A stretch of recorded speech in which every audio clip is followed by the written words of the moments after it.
গেন্দার মা তোমার চাকরি করাটা কিন্তু আমি বালা পাইতেছি না। তোমার চাকরি বাদ দিন লাগবো। চাকরি বাদ দিয়া বাড়ির থাহ, জামাই ফুলাফানের যত্ন লও, ফুলাফানরে বালা বুড়া রাইন দেখাও, अच्छा ফুলাফান মানুষ বানাও। ठीक है। বেটেন বাদ থাকলে শুবে।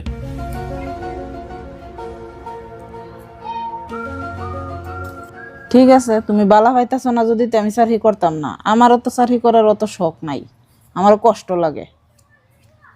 এটাই কথা, মাসে 50-60 হাজার টাকা আইতো, এডি আইতো না।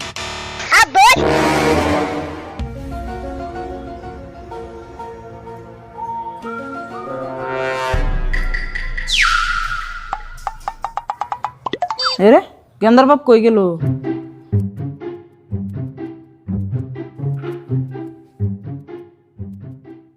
গেন্দার বাপ কি করতাছ? রান্না ঘরের কামটি সামলাই, তুমি যাও রেডি হও গা। তোমার অফিসে দেরি হইতেছে না? চল।